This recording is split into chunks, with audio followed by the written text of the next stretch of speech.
ونعوذ بالله من شرور أنفسنا ومن سيئات أعمالنا من يهده الله فلا مضل له ومن يضلله فلا هادي له وأشهد أن لا إله إلا الله وحده لا شريك له وأشهد أن محمدا عبده ورسوله الذي أرسله بالحق بشيرا ونذيرا وداعيا إلى الله بإذنه وسراجا منيرا أما بعد فإن خير الحديث كتاب الله وخير الهدي هدي محمد صلى الله عليه وسلم وشر الأمور محدثاتها وكل محدثة بدعة وكل بدعة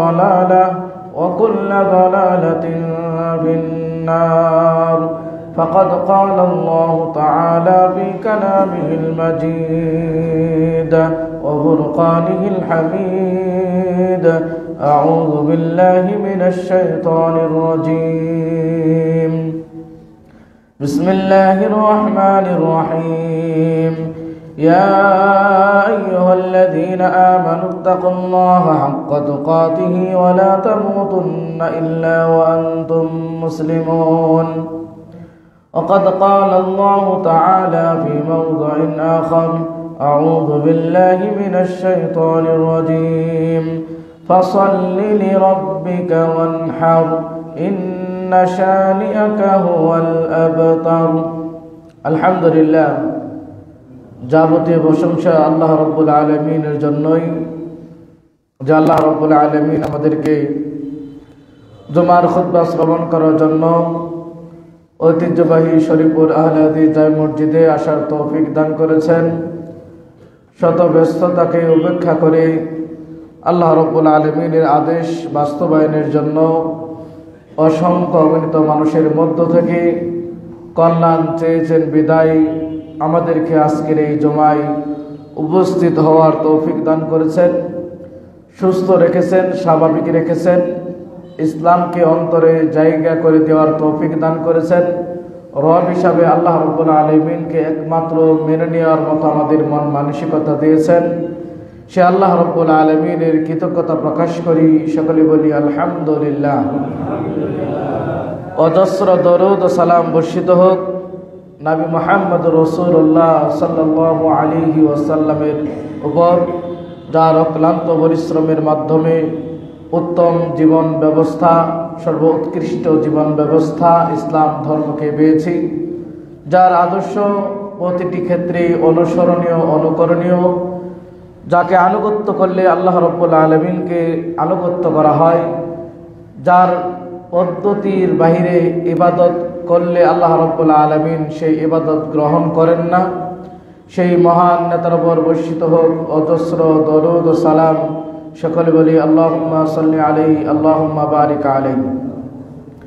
অতঃপর সম্মানিত সমাবেত জুমার মুসল্লিয়ান ইকরাম, পর্দার আড়ালে মা ও বোনেরা, যে বিষয়টি আজকে আমরা আলোচনা করব খুতবায়, তা হচ্ছে আমাদের মানব জীবনে যে বিষয়টি অত্যন্ত গুরুত্ব দেওয়া দরকার ছিল, যে বিষয়টি অত্যন্ত প্রয়োজন ছিল, অধিক গুরুত্ব হারে আমাদের দেখার দরকার ছিল, সেই অধিক গুরুত্বপূর্ণ বিষয়টাকে আমরা একেবারে অবহেলার দৃষ্টিতে দেখি, একেবারে গুরুত্বহীন মনে করি, যার উপর ডিপেন্ড করে আপনি জান্নাতি না জাহান্নামী হবেন, এবং যার উপর নির্ভর করে আপনি সত্যিকারের মুসলিম কিনা, সত্যিকারের ইমানদার কিনা, এমন একটি বিষয় নিয়ে আমরা আজকে আলোচনা করব। এবং এই বিষয়টি অত্যন্ত অন্ধকার, যখন কাল কিয়ামতের ময়দানে পুলসিরাতের পুল যখন পার হবেন, অন্ধকার, কেউ বিদ্যুৎ গতিতে পার হবে, আলোর প্রয়োজন সেই মুহূর্তে, সেই গহীন অন্ধকারে, সেই কঠিন মুহূর্তে আমাদের যে বিষয়টি, যে ইবাদতটি আলো দিবে, সেই এমন একটি ইবাদত, গুরুত্বপূর্ণ ইবাদত নিয়ে আজকে আমরা আলোচনা করব। যে ইবাদত ছাড়া, যেহেতু আগামী জুমার হয়তো কোনো কোনো ক্যালেন্ডারে দেখছেন 2 তারিখ বা মার্চের 1 তারিখ ধরা হয়েছে, বিষয়টি চাঁদের উপর নির্ভরশীল সিয়াম শুরু হওয়া। যেহেতু সামনে সিয়াম, রমজানের মাস আসছে, সেই রমজানে যদি প্রকৃত স্বাদ আমরা গ্রহণ করতে চাই, সিয়ামের প্রকৃত স্বাদ যদি আমরা নিতে চাই, তাহলে এই ইবাদতটিও অত্যন্ত গুরুত্বপূর্ণ। তাই সব দিকে বিবেচনা করে আজকের বিষয় নিয়েছি আমরা সালাত। এমন একটি বিষয়, সালাতের মাধ্যমে একজন মানুষ পরিপূর্ণ তাকওয়াবান হয়ে উঠতে পারে। তাকওয়া অর্জনের অন্যতম মাধ্যম হচ্ছে সালাত। যারা বলে সালাত না পড়লেও আমাদের ঈমান ঠিক আছে, তাদের কথা একেবারে কোনো দৃষ্টিকোণ থেকে গ্রহণযোগ্য কথা নয়। বিষয়টি হচ্ছে এমন যে ঘরের ভিতরে আমি নিরাপত্তা নিয়েছি, ঘরের জানালা বন্ধ করে দরজা খোলা রেখেছি, এটা কোনো নিরাপত্তা যেমনটি নয়। ঠিক যারা বলার চেষ্টা করে যে আমায় সালাত আদায় না করলেও আমার ঈমান ঠিক আছে, এই কথাটা মোটেও ঠিক নয়। ঈমানকে যে জিনিসটি তাজা করে রাখবে, ঈমানকে যে জিনিসটি ধরে রাখবে, সেই জিনিসটির নামই হচ্ছে সালাত। প্রথমত আপনি সাক্ষী দিয়েছেন আশহাদু আল্লা ইলাহা ইল্লাল্লাহ ওয়া আশহাদু আন্না মুহাম্মাদান আবদুহু ওয়া রাসূলুহু।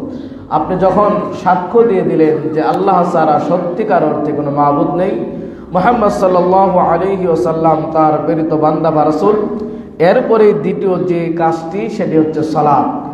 তাহলে ঈমান এটি ভিতরের একটি জিনিস, এবং বাহিরের যে জিনিসটি, আপনি যে ঈমানদার, আপনার ভিতরে ঈমান আছে, এই জিনিসটি প্রকাশ পাবে তা হচ্ছে আপনার সালাতের মাধ্যমে। তাহলে সালাত এমন একটি বিষয় যার মাধ্যমে আমরা সর্বোচ্চ তাকওয়া অর্জন করতে পারি। সালাত ইসলামের দ্বিতীয় রুকন, স্তম্ভ। প্রত্যেকটা ঘরের স্তম্ভ থাকে, সেই স্তম্ভগুলো যদি নড়বড়ে হয়, সেই ঘরটা যেরকম অনিরাপদ, সেই ঘরটা যে কোনো মুহূর্তে ভেঙে পড়তে পারে, ঠিক আমাদের ঈমানের স্তম্ভ 5টির অন্যতম দ্বিতীয় স্তম্ভ হচ্ছে, খুঁটি হচ্ছে সালাত। এই সালাত যদি ঠিক না থাকে, তাহলে আপনার ঈমানের সেই দৃঢ়তা, আপনার ঈমানই থাকবে না। তাহলে এই দিক থেকেও সালাত অত্যন্ত গুরুত্বপূর্ণ, যে ইসলামের দ্বিতীয় একটি স্তম্ভ। সালাত তাওহীদের বড় একটি হক। আপনি একত্ববাদ যখন ঘোষণা দেবেন, এই তাওহীদের যখন একত্ববাদের ঘোষণা দিয়েছেন, তখন তাওহীদ এই একত্ববাদ দাবি করে যে আপনাকে সালাত আদায় করতেই হবে। তাহলে তাওহীদের বহিঃপ্রকাশ ঘটানো, একত্ববাদের স্বীকারোক্তি দেওয়া, একত্ববাদের উপর আপনি অবিচল আছেন, অটল আছেন, এটি সালাতের মাধ্যমেই কি হবে, আপনার এটি প্রকাশ পাবে। সালাত ঈমানের অন্যতম একটি অংশ। সালাত ঈমানের অন্যতম একটি অংশ। ঈমান ভিতরের অংশ এবং সালাত বাহিরের অংশ।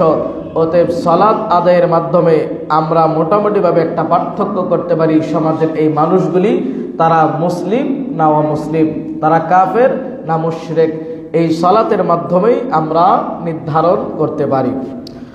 সালাত 5টি স্তম্ভের অন্যতম একটি স্তম্ভ, এবং আমরা জানি যে ইকামতের সালাহ মানে যে সালাত রাষ্ট্রীয়ভাবে প্রতিষ্ঠিত করতে হবে, এই অর্থকোণ থেকে, দৃষ্টিকোণ থেকে অর্থটা পরিপূর্ণ নয়, বরং সালাত তার যথা সময়ে, যথা পদ্ধতিতে, যথা রীতিনীতিতে রাসূল সাল্লাল্লাহু আলাইহি ওয়াসাল্লামের পদ্ধতি অনুযায়ী পড়া, এরই নাম হচ্ছে ইকামুস সালাহ।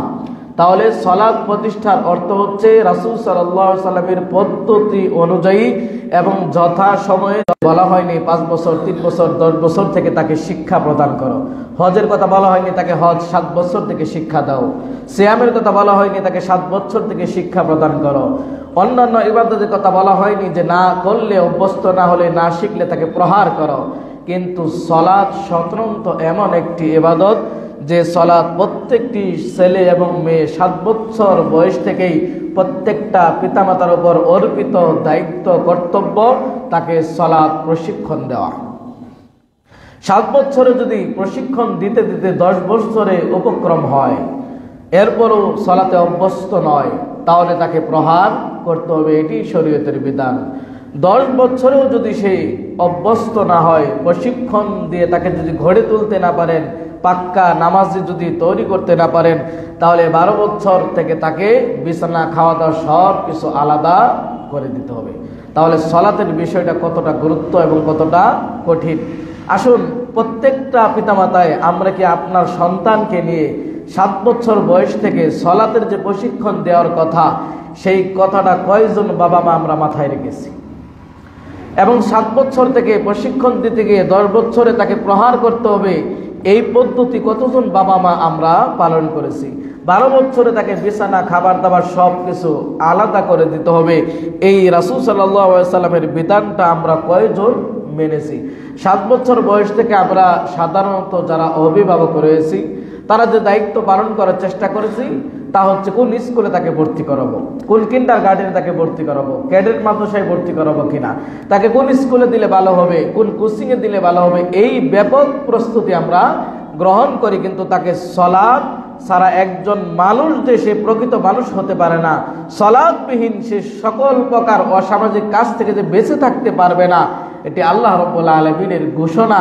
কিন্তু আপনি চান আপনার ছেলেটা নামাজি হোক, আপনি চান আপনার ছেলেটা অত্যন্ত ভদ্র নম্র হোক, আপনি চান আপনার সন্তানটা প্রচলিত যে রাজনীতি এবং প্রচলিত আমাদের জীবন ব্যবস্থা যেখানে সালাত নেই, কুসংস্কারে ভরপুর, এইখান থেকে আপনার ছেলে মেয়ে তারা যেন বেঁচে থাকে, বেঁচে থাকার যে পথ আল্লাহ রাব্বুল আলামিন দিলেন তা হচ্ছে সালাত। কিন্তু আমাদের দৈনন্দিন কর্মসূচিতে সেই সালাত নেই।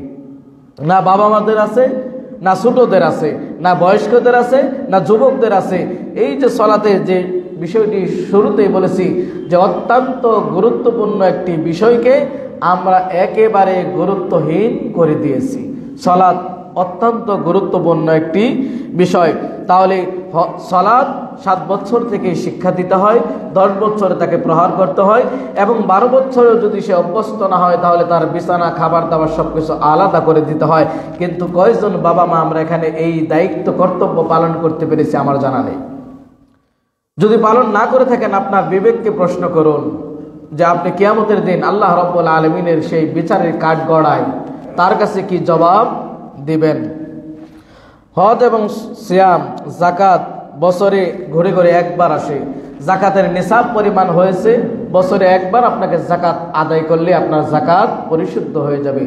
সিয়াম সেই গত বছর পালন করেছেন, আবার হয়তো সপ্তাহখানিক পরে আবার এই সিয়াম আমাদের মাঝে আগমন করবে।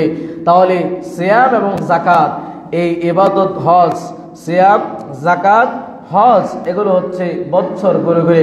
হজ জীবনে একবার ফরজ, একবার আদায় করলে আপনার হজ ফরজ আদায় হয়ে যাবে। বাকি বেশি যদি আদায় করতে চান নফল হবে। কিন্তু সালাত দেখুন, বছরে নয়, মাসে নয়, সপ্তাহে নয়, দিনে একবার শুধু নয়, বরং দিনে একবার নয়, 2 বার নয়, 3 বার নয়, 5 বার আপনাকে সালাত আদায় করতে হবে, এবং প্রত্যেক দিন আপনাকে এই সালাত আদায় করতে হবে। আমরা জানি যাকাত, সিয়াম, হজ ইত্যাদি বিষয়গুলো আল্লাহ রাব্বুল আলামিন জিবরিলের মাধ্যমে মুহাম্মদ রাসূলুল্লাহ সাল্লাল্লাহু আলাইহি ওয়াসাল্লামের উপর ওহীর মাধ্যমে এই দুনিয়াতে ফরজ করেছেন। সালাত এবং স্বতন্ত্র একটি ইবাদত, যে সালাত আল্লাহ সুবহানাহু ওয়া তাআলা এই পৃথিবীর জমিনে ফরজ করেন নাই, বরং মুহাম্মদ রাসূলুল্লাহ সাল্লাল্লাহু আলাইহি ওয়াসাল্লাম সেই মেরাজের ঘটনা আপনারা জানেন। সেই মেরাজের ঘটনাটাই মুহাম্মদ রাসূলুল্লাহ সাল্লাল্লাহু আলাইহি ওয়াসাল্লামের উপর এই সালাত ফরজ করা হয়। তাহলে সালাত এই জমিনে ফরজ হয়নি, এবং সালাত আল্লাহ রাব্বুল আলামিনের বিশেষভাবে মুহাম্মদ রাসূলুল্লাহ সাল্লাল্লাহু আলাইহি ওয়াসাল্লামকে মেরাজে নিয়ে সেখানে ফরজ করা হয়। 1 ওয়াক্ত নয়, 2 ওয়াক্ত নয়, 50 ওয়াক্ত করা হয়েছিল। ঘটনা লম্বা, সেদিকে যাচ্ছি না। এবং পরিশেষে যেটি আমাদের উপর সর্বশেষ ফরজ আদায় করতেই হবে তা হচ্ছে 5 ওয়াক্ত। আর এই 5 ওয়াক্ত আদায় করলে আমরা 50 ওয়াক্ত সালাত আদায়ের সওয়াব পাবো। সুবহানাল্লাহ। তাহলে সালাত জমিনে ফরজ হয়নি, সপ্তম আসমানে সেই মেরাজের রজনীতে, মেরাজের ব্যাপক শোডাউন, মেরাজের ব্যাপক প্রস্তুতি আমরা গ্রহণ করি। কিন্তু মেরাজের যে শিক্ষা, সালাত অন্যতম ছিল শিক্ষা, সেই শিক্ষা কিন্তু আমরা গ্রহণ করি না। মেরাজ সময় আসতে দেখবেন ডাক ডোল পিটিয়ে সারা বাংলাদেশ ব্যাপী অমুক দিন শবে মেরাজ। কিন্তু শবে মেরাজের যে সবচাইতে বড় ধরনের শিক্ষাটা ছিল সালাত, সেই সালাত কিন্তু আমাদের কর্মসূচিতে আমরা আদৌ নিয়ে আসতে পারি নাই। কিয়ামতের দিন সর্বপ্রথম আল্লাহ রাব্বুল আলামিনের যে হক, সেই হকের দিক থেকে যে বিষয়গুলো আল্লাহ রাব্বুল আলামিন আমাদের কাছ থেকে হিসাব নেবেন, আল্লাহ রাব্বুল আলামিন যে হক রাখে আমাদের প্রতি, সেই হকের দৃষ্টিকোণ থেকে সর্বপ্রথম কিয়ামতের ময়দানে যে বিষয়টির হিসাব হবে তার নাম হচ্ছে সালাত। তাহলে কিয়ামতের ময়দানে সর্বপ্রথম হিসাবে যদি আপনি আটকে যান, বাকি হিসাব কি করবেন? এখানে আমরা কয়জন আছি যে এই মুহূর্তে আল্লাহ রাব্বুল আলামিন, মৃত্যু তো যার যে কোনো মুহূর্তে এসে যেতে পারে, মৃত্যুর জন্য আমরা কতটুকু প্রস্তুতি গ্রহণ করেছি?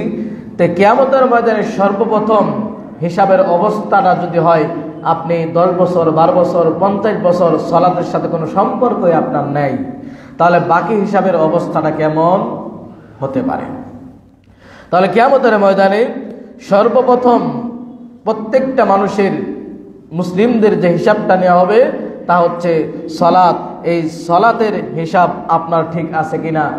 আমাদের ব্যবসা বাণিজ্যের সকল হিসাব ঠিক আছে, লাভের হিসাব ঠিক আছে, জমি জামা সংক্রান্ত বিষয়ের সকল হিসাব ঠিক আছে, শুধু সালাতের হিসাবটাই আমাদের গড়মিল।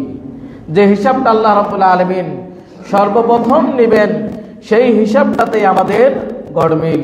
আসুন, রাসূল সাল্লাল্লাহু আলাইহি ওয়াসাল্লাম পৃথিবী থেকে যখন বিদায় নেন, তখন সবচাইতে সেই মুহূর্তে যে দুটি বাক্য এই গোটা মুসলিম উম্মার জন্য উপদেশ দিয়েছেন মুহাম্মদুর রাসূলুল্লাহ সাল্লাল্লাহু আলাইহি ওয়াসাল্লাম, সেই উপদেশ ছিল আসসালাহ আসসালাহ ওয়া মা মালাকাত আইমানুকুম।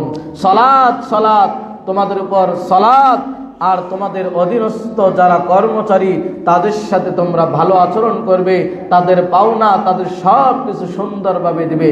তাহলে রাসূল সাল্লাল্লাহু আলাইহি ওয়াসাল্লাম পৃথিবী থেকে যখন চলে যান, তখনও সর্বশেষ বাক্য এই গোটা বিশ্বের মুসলিমদের জন্য, গোটা বিশ্বের মুমিনদের জন্য, গোটা বিশ্বের যারা মুসলিম দাবি করবে তাদের জন্য রাসূলের সর্বশেষ উপদেশ, রাসূলের সর্বশেষ নসিহত, রাসূল সাল্লাল্লাহু আলাইহি ওয়াসাল্লামের সর্বশেষ ওসিয়ত সালাহ সালাহ। রাসূলের সেই সর্বশেষ ওসিয়ত আপনি আমি কতটুকু ধরে রাখতে পেরেছি? রাসূল সালাত সম্পর্কে যে আমাদের দায়িত্ব কর্তব্য দিয়েছেন, রাসূল সাল্লাল্লাহু আলাইহি ওয়াসাল্লাম তার মৃত্যুর শেষ লগ্নেও, তিনি মৃত্যুর 2 দিন পূর্বেও যখন একা একা হাঁটতে পারতেছিলেন না, 2 জনের কাঁধে ভর দিয়ে, এই হবে না যদি কোরআন সুন্নাহ এর কোনো ভিত্তি নেই। শবে মেরাজের যে ঘটনা, সেই ঘটনাকে কেন্দ্র করে আমরা যে সমস্ত বিদআত করি এবং নিসফে শাবানকে কেন্দ্র করে গত জুমায় আলোচনা করেছি, এবং সেটা আপনারা এই দেশেই যেভাবে পালন করেছে, এবং আজকেও একটি অনাকাঙ্ক্ষিত গত জুমায় বলেছে 21শে ফেব্রুয়ারি দল বেঁধে খালি পায়ে সূর্য ওঠার আগেই ব্যাপক শোডাউন প্রস্তুতি নিয়ে আপনার আমার কচিকাঁচা বাচ্চারা, ছেলেরা যারা মুসলিম দাবি করে তারা কিন্তু শহীদ মিনারে ফুল দিয়েছে না? ফজরের সালাতের শোডাউনটা কি তেমন হয়েছে? হয় নাই। যে ফজরের সালাতে শোডাউন হওয়ার দরকার ছিল, যে ফজরের সালাতটা পরিবারের সকলকে জাগিয়ে এইভাবেই করা উচিত ছিল, অক্ত হয়েছে ফজরের, ছেলের ঘুমানোর সুযোগ নেই, স্ত্রীর ঘুমানোর সুযোগ নেই, মেয়ের ঘুমানোর সুযোগ নেই, কারো ঘুমানোর সুযোগ নেই। যদি ছেলে ছোট হয় প্রশিক্ষণ হবে, যদি 12 বছর হয় তার জন্য ফরজ হবে, যদি সে সাবালক হয়ে যায়, অ্যাডাল্ট হয়ে যায়, তাহলে অবশ্যই অবধারিত, তাহলে ঘুমিয়ে থাকার, শুয়ে থাকার কোনো সুযোগ নেই। সালাত এমন একটি ইবাদত যেখানে কোনো অজুহাতে আল্লাহ রাব্বুল আলামিন দাঁড় করানোর সুযোগ দেয়নি। যাকাত নেশাব পরিমাণ হয়নি, আপনি দিবেন না, আপনার অজুহাত নেশাব হয়নি, শর্ত হয়নি। সিয়াম যেখানে কোনো অজুহাতে আল্লাহ রাব্বুল আলামিন দাঁড় করার কোনো সুযোগ দেন নাই। সিয়ামের কতগুলো শর্ত আছে, যাকাতের কতগুলো শর্ত আছে, আর অন্যান্য ইবাদতের অনেকগুলো শর্ত আছে। ঠিক তদরূপ সালাতের অনেকগুলো শর্ত আছে, রুকুন আছে। এই সকল শর্ত রুকুন সবও যদি ভেঙে যায়, এরপরেও সালাত ছেড়ে দেওয়ার কোনো সুযোগ নেই। সালাত পড়ার জন্য অজু শর্ত, 70 টাকা শর্ত, ক্যাবলামুখী হতে হবে, হালাল উপার্জন হতে হবে, সকল কিছু শর্ত। আপনার গায়ে কাপড় নেই, অজু করার পানি নেই, দাঁড়িয়ে পড়তে আপনি সক্ষম নন, শুয়ে পড়তে সক্ষম নন, আপনার আকল আছে, জ্ঞান আছে, বেহুশ হননি, তাহলে পৃথিবীর কোন অবস্থায় আপনার সালাত ছেড়ে দেওয়ার কোনো অবকাশ নেই। শুধু নারীদের ক্ষেত্রে ভিন্ন, বিশেষ সময়ে মাসিক সময়ে তাদের সালাত ছেড়ে দেওয়ার সুযোগ, বাকি কোনো সময় আর সালাত ছেড়ে দেওয়ার সুযোগ নেই। কিন্তু একজন পুরুষের জন্য জন্ম থেকে নিয়ে 7 বছর থেকে প্রশিক্ষণ থেকে অ্যাডাল্ট হবে, যখন প্রাপ্তবয়স্ক হবে, তখন থেকে নিয়ে মৃত্যুর আগ পর্যন্ত সুস্থ মস্তিষ্ক থাকা পর্যন্ত কোনো শর্ত যদি না পাওয়া যায়, ওজুর পানি পাওয়া যায়নি, পোশাক পাওয়া যায়নি, এমন কারাগারে আপনাকে বন্দী করা হয়েছে, আপনি একেবারে উলঙ্গ, এবং সেখানে দাঁড়িয়ে কোনো সুযোগ নেই, রুকু দেওয়ার কোনো সুযোগ নেই, সেজদা দেওয়ার কোনো সুযোগ নেই, এরপরও আপনাকে সালাত ছেড়ে দেওয়ার কোনো সুযোগ নেই। সালাত এমন একটি গুরুত্বপূর্ণ ইবাদত। তাই বলছি, সামনে সিয়াম, এই সিয়ামের সত্যিকার অর্থে যদি স্বাদ পেতে চান, তাহলে আপনাকে অবশ্যই সালাত আদায় করতে হবে। সালাতবিহীন যাকাতের কোনো মূল্য নেই, সালাতবিহীন সিয়ামের কোনো মূল্য নেই, সালাতবিহীন সদকার কোনো মূল্য নেই, সালাতবিহীন আরো অন্যান্য ইবাদতের কোনোই মূল্য আল্লাহ রাব্বুল আলামিনের কাছে নেই। সালাত ঠিক আছে, আপনার যাকাত ঠিক থাকবে, সালাত ঠিক আছে, আপনার সিয়াম ঠিক থাকবে, সালাত ঠিক আছে, আপনার দান ঠিক থাকবে, সালাত ঠিক আছে, আপনার ইবাদত ঠিক থাকবে, সালাত ঠিক আছে, আপনার পিতামাতার খেদমত ঠিক থাকবে, সালাত ঠিক আছে, আপনার হজ ঠিক থাকবে, সালাত ঠিক আছে, আপনার বাকি অন্যান্য সকল ইবাদত ঠিক থাকবে। সালাত ঠিক নেই, বাকি কোনো ইবাদতে আপনার ঠিক নেই। তাহলে এই গুরুত্বপূর্ণ একটি বিষয়কে আমরা একেবারে গুরুত্বহীন করে দিয়েছি। আসুন, সালাত জান্নাতে যাওয়ার অন্যতম একটি পথ, অন্যতম একটি মাধ্যম। আল্লাহ সুবহানাহু ওয়া তাআলা বলেন, কদ আফলাহাল মুমিনুন, মুমিনরা সফল, আল্লাযীনা হুম বিসালাতিহিম খাশিউন, যারা তাদের সালাতে বিনয়ী। তাহলে জান্নাতে যাওয়ার জন্য অন্যতম মাধ্যম সালাত। আপনি একবার চিন্তা করে দেখুন, জান্নাতের সেই দরজাটা আপনার জন্য আদৌ খোলা কিনা, অর্থাৎ আপনি নামাজি কিনা, আপনি মুসল্লি কিনা, আপনি সালাত যথা টাইমে আদায় করেন কিনা। ফজরের 2 রাকাত সালাত, পৃথিবীতে যত সম্পদ আছে, পৃথিবীর শুরু থেকে নিয়ে শেষ পর্যন্ত, আসমান এবং জমিনের মাঝখানে যা আছে পৃথিবীতে, এর চাইতে উত্তম। পৃথিবীর শুরু থেকে একেবারে কিয়ামত পর্যন্ত যতদিন এই পৃথিবীর যা উৎকৃষ্ট আপনি মনে করেন, যা মনে করেন আপনার কাছে সবচাইতে প্রিয়, এর চাইতে সবচাইতে মহামূল্যবান, সবচাইতে উত্তম ফজরের সালাত। রাসূল সাল্লাল্লাহু আলাইহি ওয়াসাল্লাম বলেছেন, মান সাল্লা, যে ব্যক্তি, মান সাল্লা বারদাইন দাখালাল জান্নাহ, বুখারী ও মুসলিমের হাদিস, আবু মুসা আল-আশআরী থেকে। সব কিছুই বিনষ্ট হয়ে গেল। আর এই 2 সালাত সম্পর্কে আমাদের দেশের মুসলিমরা বেশি উদাসীন। আসরে ব্যবসা বাণিজ্যে বেচা কিনা বেশি হয়, কাস্টমারের আনাগোনা বেশি হয়, আপনার ইমানের পরীক্ষাটাও ওই মুহূর্তে আল্লাহ রাব্বুল আলামিন বেশি নিয়ে থাকেন। যে আপনি সালাতকে প্রাধান্য দিলেন, না দোকানের কাস্টমারদেরকে প্রাধান্য দিলেন? সালাতকে প্রাধান্য দিলেন, না জমিতে হাল চাষ করতে গিয়েছেন, ঘন্টা খানিক পরেই সূর্য অস্তমিত হয়ে যাবে, এটা প্রাধান্য? নাকি সালাত এখনই আমি আদায় করব? পৃথিবীতে একমাত্র একজন নবী মুহাম্মদুর রাসূলুল্লাহ সাল্লাল্লাহু আলাইহি ওয়াসাল্লাম, যাকে আল্লাহ রাব্বুল আলামিন এইটুকু প্রশস্ততা দিয়েছে, জমিনে যে কোনো জায়গায় যেখানে সালাত রাব্বুল আলামিনের কাছে দাঁড় করাবেন। বলছে সালাত এমন একটি ইবাদত, এখানে কোনো প্রকারের যুক্তি আল্লাহ রাব্বুল আলামিন সুযোগ দেন নাই, কোনো প্রকারের যুক্তি দাঁড় করার কোনো সুযোগ নেই। অসুস্থ, দাঁড়াতে পারেন না, বসে পড়বেন, বসে পারেন না শুয়ে পড়বেন, শুয়ে পারেন না ইশারায় পড়বেন, ওযু ছাড়াই পড়বেন, যখন ওযুর কোনো পদ্ধতি থাকবে না, ওযুর কোনো ব্যবস্থা থাকবে না, এরপরও একজন পুরুষের ছেড়ে দেওয়ার কোনো সুযোগ নেই। ফজরের সালাত আমরা, আল্লাহ রাসূল সাল্লাল্লাহু আলাইহি ওয়াসাল্লাম বলেছেন, যে ব্যক্তি ফজরের সালাত জামাতে আদায় করে, বালা, লাল সুতা ইত্যাদি এদের জিম্মায় থাকেন, ওই জিম্মাদার যিনি দিচ্ছেন তারই তো কোনো খবর নেই। সিলেটে বন্যার্থ এত বীরের প্রভাব সেখানে ভাসিয়ে দিয়েছেন, আরো কত কিছু। তা আল্লাহ রব্বুল আলামিন সকল কিছুরই ক্ষমতা রাখেন। সেই আল্লাহ রব্বুল আলামিন আপনাকে আমাকে সারাদিন আপনি নিরাপদে থাকবেন, রক্ষা কবচ, তা হচ্ছে ফজরের সালাত জামাতে আদায় করা। এবং পৃথিবীর সর্বশ্রেষ্ঠ উত্তম সম্পদ ফজরের 2 রাকাত সুন্নাহ আদায় করা। আপনি এটাকে কিভাবে দেখেন জানি না। আপনার কাছে হতে পারে যে আজকে 1 লক্ষ টাকা বেচা কিনে হলে এটাই আপনার কাছে পৃথিবীর সম্পদ, এর চাইতে কোটি কোটি গুণে বেশি সম্পদ এই ফজরের 2 রাকাত সুন্নাত। বেলাল রাদিয়াল্লাহু আনহুর ঘটনা জানেন। আল্লাহ রাসূল সাল্লাল্লাহু আলাইহি ওয়াসাল্লাম জিজ্ঞাসা করলেন, বেলাল তোমার সেই পাওয়ার আওয়াজ জান্নাতে শুনতে পেলাম, কি এমন ইবাদত? বেলাল রাদিয়াল্লাহু উত্তর বলেছিলেন, তেমন কোন ইবাদত নয়, যখনই ওযু করেছি তখনই 2 রাকাত নফল সালাত আদায় করেছি। চিন্তা করা যায় তাহলে সালাত কতটা গুরুত্বপূর্ণ একটি বিষয়। আসুন সালাতের গুরুত্ব আমরা আরো অনেকগুলো আয়াত এবং হাদিস, আসুন সালাতের বিধান, যারা সালাত পরিত্যাগ করে এদের বিধানটা কেমন। ইমাম আহমদ ইবনে হাম্বল তিনি একটি মত বলেছেন, যারা সালাত পরিত্যাগ করবে তাদেরকে হত্যা করতে হবে।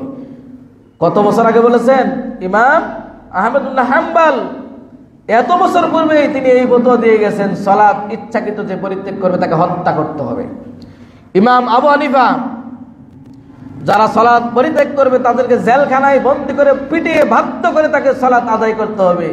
আজকে ইমাম আবু হানিফার অনুসারী শুধু তার নামে অনেকগুলো মিথ্যা রটনা করে, মিথ্যা জালজয়ী মত তৈরি করে অনেকগুলো তার নামে চালিয়ে দিয়ে তার প্রতি মহব্বত দেখায়, অথচ যে ইমাম এত বড় কথা বলেছেন সালাত আদায় না করলে জেলখানায় বন্দী করতে হবে, তার অনুসারে এই ধরনের আলোচনায় তারা সামনে নিয়ে আসার চেষ্টা করে না।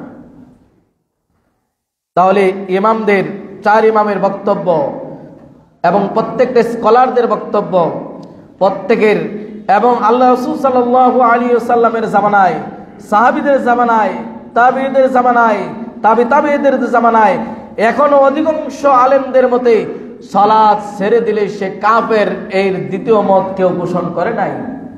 বেশিরভাগ সব আলেমের ঐক্যমত, সালাত পরিত্যাগ করলে সে কাফের, এর বাইরে ফতোয়া কেউ দেয় নাই। তাহলে সালাত আপনাকে আমাকে পার্থক্য করে দেয় যে আপনি মুসলিম না অমুসলিম।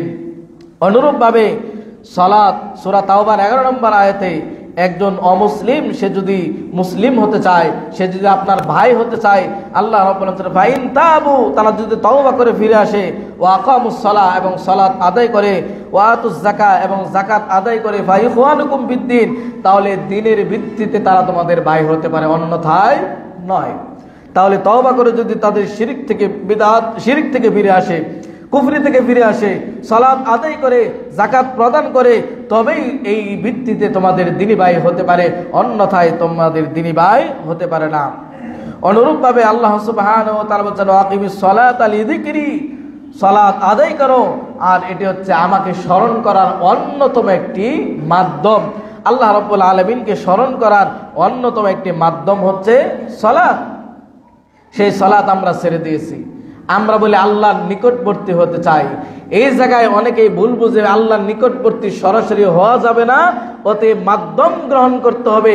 তথাকথিত বেনামাজি এবং গাঞ্জার আসর বসানো হয়, যেখানে ইসলামের নাম দিয়ে অনইসলামিক কাজ, শিরক এবং বিদআতের আড্ডাখানা, এবং মানুষের ঈমান হরণের সবচাইতে বড় একটি জায়গা বাংলাদেশে, তা হচ্ছে বিভিন্ন আস্তানা, খানকাগুলো, পীরদের আস্তানাগুলো। সবচেয়ে ঈমান ধ্বংস বিধ্বংসী কাজ যেখানে হয়, শিরক এবং বিদআতের চর্চা হয়, যেগুলো ইসলামের নামে এই সাধারণ মানুষদেরকে ভুলিয়ে বালিয়ে তাদেরকে সেই জায়গায় নিয়ে যাওয়া হয়, ওই জায়গাতে আমার সবচাইতে বেশি ঈমান হরণ হয়। আল্লাহ বললেন ওয়াসজুদু ওয়াক্তারিব, তুমি সাজদা করো আর আল্লাহর নিকটবর্তী হও। আর আমাদের বাংলাদেশের কিছু পীর মুরিদি এরা বুঝলো যে আল্লাহর নিকটবর্তী হইতে হলে পীরের মাধ্যমে চাইতে হবে, পীরদের মাধ্যমে বলতে হবে, তাছাড়া সরাসরি মনে হয় আল্লাহর কাছে পৌঁছা যাবে না। অথচ আল্লাহ বলছেন ওয়াসজুদু ওয়াক্তারিব, আর বান্দা সবচাইতে নিকটবর্তী হয় তার রবের, তা হচ্ছে সাজদারত অবস্থায়। দৈনন্দিন কয়টা সাজদা দিয়েছেন? এখনো অনেকে সালাতে আসছেন, ফজরের সালাত আদায় করেন নাই। আবার জুমা পড়বেন, আগামী জুমায় হয়তো আপনার সাথে আবার সাক্ষাৎ হবে।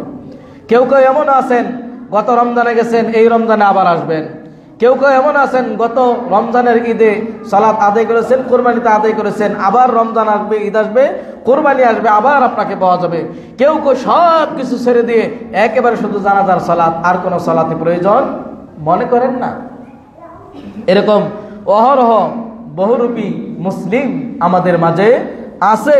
তাহলে যে কথাটি আপনাদের বলতেছিলাম, আল্লাহ রাব্বুল আলামিন তার নবীকে বললেন ওয়ামুর আহলাকা বিস-সালাহ, নবী তোমার পরিবারকে সালাতের আদেশ দাও, ওয়াসতাবির আলাইহা, এবং তুমি এর উপর অবিচল অটল থাকো।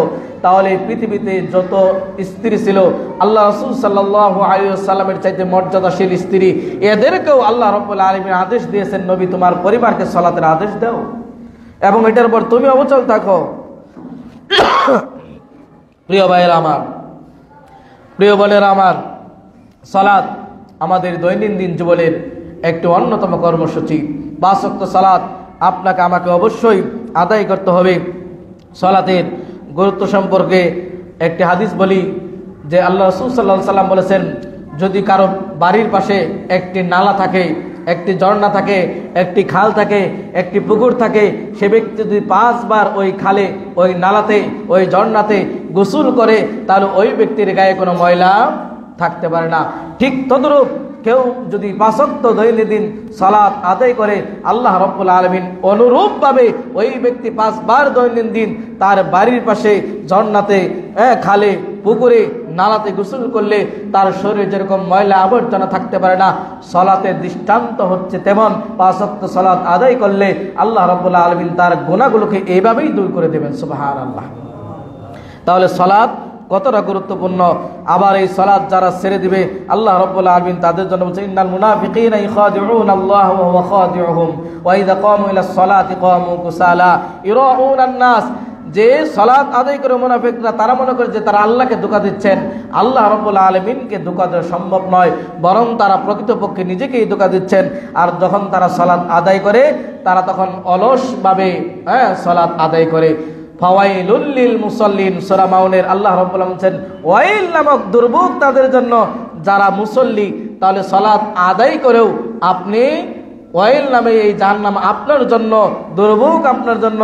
আর সালাত আদায় যারা করবে না তাদের জন্য, তাহলে কঠিন ব্যাপার। সালাত আদায় করেও আবার দুর্ভোগ হয় কি করে?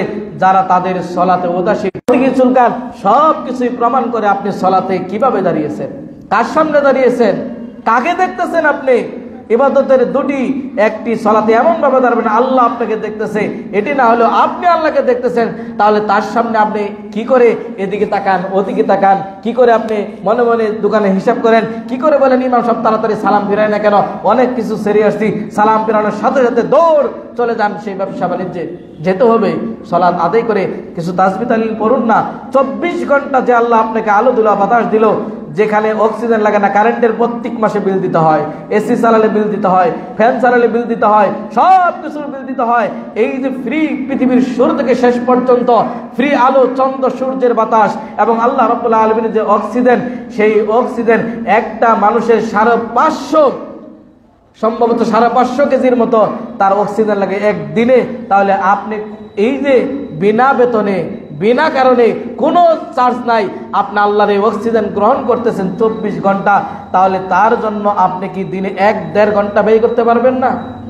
আমাদের উচিত সালাতকে গুরুত্ব দেওয়া।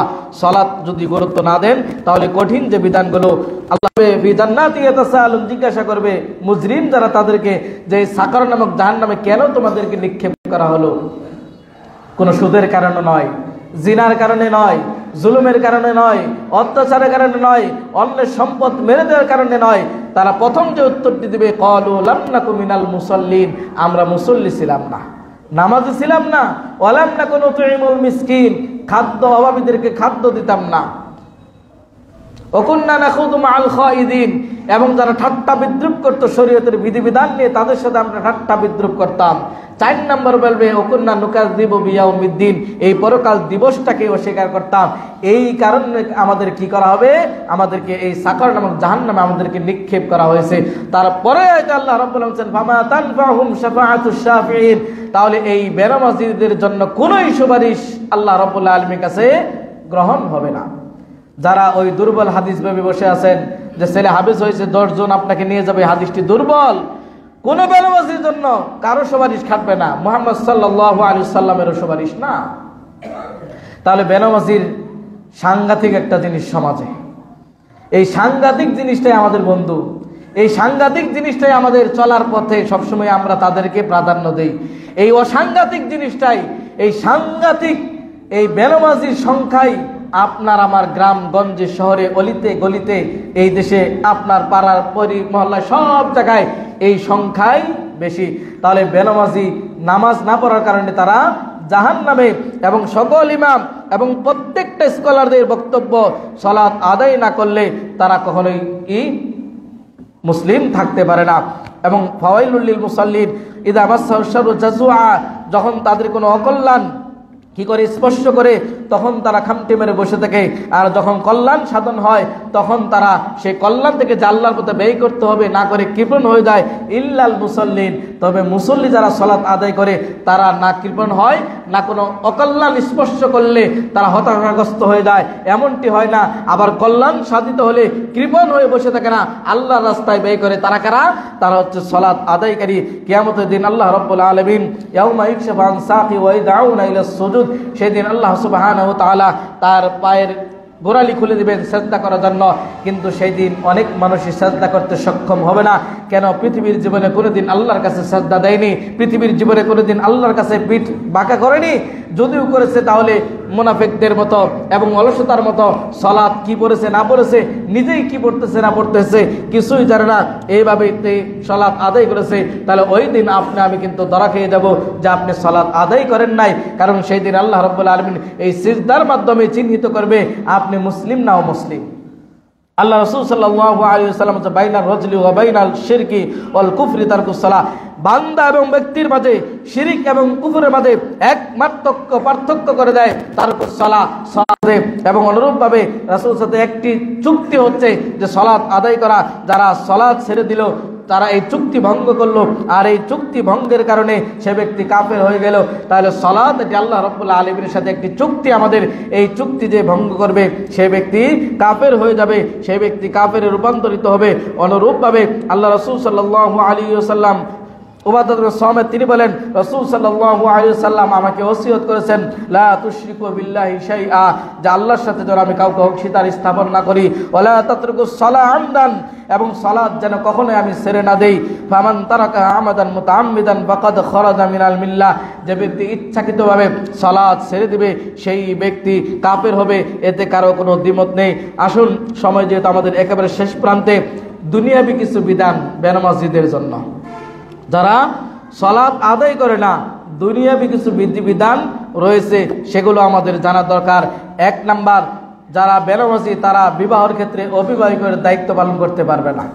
ধরে নিন আপনি পিতা, সালাত পড়েন না আপনার মেয়ের বিবাহ, সেক্ষেত্রে আপনি ওই দিন অবিবাহিতের দায়িত্ব আপনি পালন করতে পারবেন না বেনামাজি হওয়ার কারণে। এর চাইতে বেহায়া পিতা আরও আছে। তাহলে অভিভাবক কে হবে? তার চাচা যদি সালাত আদায় করে, তার দাদা যদি সালাত আদায় করে, তাহলে বেনামাজি বিবাহের ক্ষেত্রে অভিভাবক ছাড়া বিবাহ হয় না। রাসূল বলেছে বাতিল বাতিল বাতিল। তাহলে অভিভাবক হতে গেলে আপনাকে সালাত লাগবে। বেনামাজি কখনো অভিভাবকের দায়িত্ব পালন করতে পারবে না। বেনামাজি মিরাসের অংশীদার হতে পারবে না। এবং আপনারা এটাও জানেন যে হত্যাকারী মিরাসের অংশীদার হয় না। অনেক ছেলেরা বাবাকে হত্যা করে দেয় সম্পদ তাড়াতাড়ি পাওয়ার জন্য। হত্যাকারী কখনো ওয়ারিসের বন্টন পাবে না, ওয়ারিসদার হতে পারে না। কেউ কাউকে যদি হত্যা করে, ছেলে বাবাকে, বাবা ছেলেকে, হত্যাকারী কখনো সম্পদ পাবে না। বেনামাজি কখনো ওয়ারিসদার হতে পারে না। তাহলে আপনার ছেলেকে যে লিখে দিয়ে যান মেয়ের আগেই, তাহলে বেনামাজি কখনো কি হতে পারে না? ওয়ারিসদার হতে পারে না। বেনামাজিরা মক্কা এবং মদিনায় তারা কি করতে পারবে না? হারামে প্রবেশ করতে পারবে না। কারণ মুশরিকদের জন্য আল্লাহ রাব্বুল আলামিন নিষেধ করে দিয়েছেন। অনেক বেনামাজি আবার দেখি হজের জন্য পাগল, অনেক বেনামাজি উমরা করার জন্য পাগল। আপনার তো ওই হারামে ঢুকাইছি, উমরা করে আসে, এই উমরার লাভ কি? অনেক বেনামাজি হজ করে আসে, এই হজের লাভ কি? বেনামাজির জানাজা, মুসলিম জানাজা তারা পড়াবে না। বেনামাজির জানাজা সম্পর্কে হারাম, বেনামাজির জানাজা পড়ানো যাবে না, মুসলিমরা পড়বে না, পড়ানো যাবে না। বেনামাজির কবর গুরুস্থানে হবে না, মুসলিমদের গুরুস্থানে হবে না। তাহলে কি হবে? বেনামাজিরা কুকুরের মতো। সূরা বাইয়িনা খুলে দেখুন, এবং বেনামাজি সূরা রুম 31 নম্বর আয়াত খুলে দেখুন, ওয়াকিমুস সালাতা ওয়ালা তাকুনু মিনাল মুশরিকিন, তোমরা সালাত আদায় করো, মুশরিকদের অন্তর্ভুক্ত হবে না। সূরা রুমের 31 নম্বর আয়াত দ্বারা প্রমাণিত হয় যারা সালাত আদায় করে না তারা মুশরিক। তাহলে মুশরিকের সাথে বিবাহ চলে, মুশরিকের সাথে ব্যবসা বাণিজ্য চলে, মুশরিকের জানাজা হয়। বেনামাজির জানাজা কোনো মুসলিমরা পড়াবে না, বেনামাজির কবর কোনো মুসলিমদের গুরুস্থানে হবে না, বেনামাজির জানাজা কোনো ইমাম পড়াবে না, বেনামাজির জানাজা কোনো স্কলাররা পড়াবে না। তাহলে বেনামাজির জানাজার কারা পড়াবে? আরেক বেনামাজিরা পড়াবে। বেনামাজির জানাজায় বেনামাজি পড়াইতে পারে, কুকুরের জানাজায় কুকুর পড়ালে সমস্যা নাই, শিয়ালের জানাজা শিয়াল পড়ালে সমস্যা নেই, শুকুরের জানাজা শুকুর পড়ালে সমস্যা নেই। বেনামাজির জানাজা কোনো মুসলিম পড়াবে না, বেনামাজির জানাজায় কোনো মুসলিম অংশগ্রহণ করবে না। তাকে মাটিতে চেপা মাটি দিতে হবে, পুঁতে ফেলে দিতে হবে, নাহলে দুর্গন্ধ ছড়াবে। এরপরেও বেনামাজিরা হুঁশ হয় না। নামাজ এতটা গুরুত্বপূর্ণ একটি বিধান। মুসলিম মেয়ে বিবাহ করতে পারবে না, বেনামাজি মুসলিম মেয়ে বিবাহ করতে পারবে না। স্বামী নামাজ পড়ে স্ত্রী পড়ে না, স্ত্রী পড়ে স্বামী পড়ে না, অটোমেটিক তালাক। কাজীর প্রয়োজন নেই, লোকজনের প্রয়োজন নেই, এগুলো কঠিন কঠিন ফতোয়া। তাহলে মুসলিম কবরস্থানে দাফন করা যাবে না। এবং তারা যদি সালাত ছেড়ে দেয়, তাদের সমস্ত আমিল বাতিল হয়ে যায়। তাহলে বেনামাজির এত কঠিন কঠিন বিষয় রয়েছে, সেই বেনামাজি সম্পর্কে আমরা একেবারে উদাসীন। আসছে সিয়ামের মাস, এই সিয়ামের যদি সত্যিকার স্বাদ গ্রহণ করতে চান তাহলে অবশ্যই আপনাকে নামাজি হতে হবে। সালাত ছাড়া আপনার এই সিয়াম কোনো কাজে আসবে না। সালাত ছাড়া আপনি একজন ভালো মানুষ। অনেক হিন্দু আছে জিনা করে না, সুদ খায় না, ঘুষ খায় না, মদ খায় না, জুয়া খেলে না। অনেক হিন্দু আছে, আছে না? অনেক হিন্দু পাবেন এরকম। এরপরে কি সে জান্নাতে যাবে না? কেন? ঈমান আনয়ন করে নাই। তো অনেক মুসলিম আছে সালাত পড়ে না কিন্তু মদ খায়, সুদ খায়, গাঁজা খায়, ইত্যাদি ইত্যাদি জুলুম করে, অনেক কিছু করে। তাহলে ওই হিন্দুর মাঝে আর এই মুসলিমের মাঝে পার্থক্য কোথায় বলুন? ওই হিন্দুর সাথে আর এই মুসলিমের সাথে পার্থক্য কোথায়? সালাত কিয়ামতের সর্বপ্রথম হিসাব। আল্লাহ রাব্বুল বলেন, ফাসাল্লি লিরাব্বিকা ওয়ানহার, তুমি তোমার রবের নামে সালাত পড়ো। কুল ইন্না সালাতি ওয়া নুসুকি ওয়া মাহইয়ায়া ওয়া মামাতি লিল্লাহি রাব্বিল আলামিন। নবী তুমি বলে দাও, আমার সালাত, আমার কুরবানি, সব কিছু, আমার জীবন, আমার মৃত্যু সব আল্লাহ রাব্বুল আলামিনের জন্য। এই সমাজ থেকে যদি আপনার পরিবার যদি সুন্দর রাখতে চান, আপনার পরিবারকে যদি ভালো রাখতে চান, সমাজকে যদি কলুষতা থেকে মুক্ত রাখতে চান, সমাজকে যদি জিনা থেকে বিমুক্ত করতে চান, সমাজকে যদি মদ, জুয়া ইত্যাদি সুদ যত রকমের অপকর্ম রয়েছে সব অপকর্ম থেকে যদি সমাজকে মুক্ত রাখতে চান তাহলে চলে যেতে হবে আমাদের ইন্নাস সালাতা তানহা আনিল ফাহশাই ওয়াল মুনকার। যে সালাত আদায় করলে সালাত নিশ্চয় অশ্লীলতা, বেহায়াপনা, গর্হিত কাজ থেকে বাধা প্রদান করে। আপনার পরিবারের, সমাজ, যে রাষ্ট্রে সকল জায়গায় সালাত বাধ্যতামূলক করে দেন, দেখবেন অপরাধ কমে যাবে, বেপরদা কমে যাবে, দর্শন কমে যাবে, জিনা কমে যাবে, ব্যভিচার কমে যাবে, সকল অপরাধ একেবারে কমে যাবে। যদি আমরা আমাদের সমাজে সালাত প্রতিষ্ঠা করতে পারি, আমাদের ব্যক্তি জীবনে সালাত প্রতিষ্ঠা করতে পারি, আমাদের পারিবারিক জীবনে সালাত প্রতিষ্ঠা করতে পারি। কোরআনে আল্লাহ রাব্বুল আলামিন 82 বার বলছে, আকিমুস সালাহ, আকিমুস সালাহ, তোমরা সালাত আদায় করো, সালাত প্রতিষ্ঠা করো। তাহলে একটি বার বললেই যথেষ্ট ছিল। তাহলে এতবার বলার কারণ হচ্ছে এটা অত্যন্ত গুরুত্বপূর্ণ একটি ইবাদত। তাই আপনাকে আমাকে সালাতমুখী হতে হবে, সালাত বিমুখ হওয়া যাবে না। প্রত্যেকটা পরিবারে আমাদের সালাতের অভ্যাস গড়ে তুলতে হবে। আমাদের আপনাদের ঈমানকে যদি আমরা বাঁচিয়ে রাখতে চাই তাহলে সালাত আদায় করতে হবে। আপনি ইমানদার কিনা, আপনি মুসলিম কিনা, এটা মাপার একটা প্যারামিটার আল্লাহ রাসূল সাল্লাল্লাহু আলাইহি ওয়াসাল্লাম দিয়েছেন। সেই প্যারামিটারের নামই হলো সালাত। আসরের আজান হলে যারা সালাত আদায় না করে ব্যবসা বাণিজ্যে, শরীফপুর বাজারে, আপনি যে মসজিদে সালাত আদায় করুন তাতে আমার কোনো প্রশ্ন নাই, কিন্তু আপনি সালাত আদায় করতেই হবে। আপনি যদি সালাত আদায় না করে দোকানপাটে, বাড়ি করে, ব্যবসা বাণিজ্যে, ক্লাব করে, খেলায় দুলায় আপনি মত্ত থাকেন, আজান হলেই দিনে 5 বার আপনার পরীক্ষা নেওয়া হচ্ছে আপনি মুসলিম কিনা। হাইয়া আলাস সালাহ, আসো সালাতের দিকে, আপনি একবারও আসেন নাই, আপনি নিজেকে প্রমাণ করতে পারবেন না। পৃথিবীর কোনো আলেম দিয়ে আপনি প্রমাণ করতে পারবেন না যে আপনি মুসলিম। আপনি ওই মুহূর্তে মৃত্যুবরণ করলে আপনি মুশরিক, আপনি কাফের, আপনি মুসলিম অবস্থায় মৃত্যুবরণ করতে পারেন নাই। তাহলে কিয়ামতের ময়দানে মুসলিম অবস্থায় যদি মৃত্যুবরণ না করেন তাহলে কাদের কাতারে দাঁড়াবেন? আপনার বিবেকের কাছে এই প্রশ্ন থাকলো। সালাত আপনাকে আমাকে অবশ্যই আদায় করতে হবে, যথারীতি নিয়মে আদায় করতে হবে, রাসূল সাল্লাল্লাহু আলাইহি সাল্লামের পদ্ধতি অনুযায়ী আমল করতে হবে। আল্লাহ রাব্বুল আলামিন আমাদের সকলকে 5 ওয়াক্ত নামাজ পড়ার তৌফিক দান করুন, আমিন। আকুলু মা তাসমাউন ওয়া লাকুম ওয়া লিসাইরিল মুসলিমিন ফাস্তাগফিরুহু ইন্নাহু হুয়াল গফুরুর রহিম। إن الحمد لله والصلاة والسلام على محمد بن عبد الله وعلى آله وأصحابه أجمعين ومن تبعهم بإحسان إلى يوم الدين وبعد. أعوذ بالله من الشيطان الرجيم. بسم الله